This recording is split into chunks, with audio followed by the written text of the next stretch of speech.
All right, well, I'm Thomas Person. I'm 17 years old. I'm a junior in college.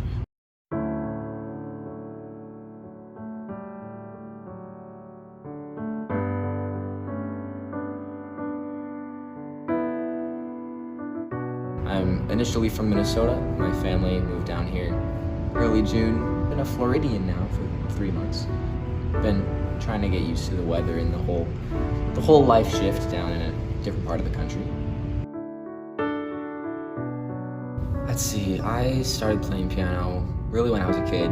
I was that stereotypical dude who took lessons for like a year, decided I didn't want to, all of a sudden, didn't remember a thing, and then never touched it ever again. Since then though, didn't touch a piano until like 3 years ago, almost like to the day. It was like probably a month into my first year at Crown College in Minnesota.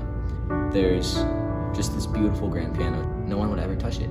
So I was like, hey, I'm gonna learn how to play this. I had a keyboard at home. I learned on that. I was like, hey, this song sounds cool. Let's figure it out. Yes, I have. One big challenge that I faced is that I was self-taught, as I just mentioned. I didn't have any like formal training other than those lessons when I was like 6 years old. And from those lessons, I remember literally nada, zilch, nothing. So I had to teach myself a little bit of theory here and there. I was just like thinking, well, if I'm gonna play songs, these are some things I'll have to learn. That's actually the main challenge. I never did.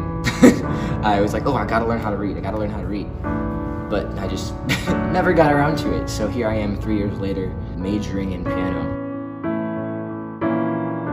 I have been able to teach myself to read in other ways. Like I've read chord charts and lead sheets. I'm pretty familiar with those. I'm relatively comfortable with like any form of reading that isn't sheet music.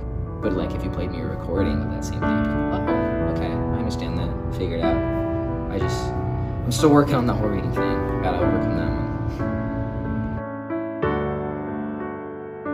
It's gonna sound like super cliche, but don't give up. Yeah, okay, even as I said it, did sound cliche. There will always be some sort of roadblock, whether for me that was learning how to read and actually sitting down for the first time and being like, I'm gonna learn this, because the first time you do that, you make that first step, it seems like super daunting. Like, I'm never gonna be able to learn the entirety that this thing can offer. And while I've grown a lot over my 3 years, I still feel that way. I'm like, I'll never learn everything on piano. But there's always room to grow, and even when you hit one of those roadblocks, one, you gotta just persevere, go through that roadblock, but also you can go around it. You'll have to come back to it eventually, but you can go off and learn other things. You can even go learn another instrument. Just take a break, don't burn yourself out. Eventually, your love will come back. But those periods do suck, so you just gotta persevere.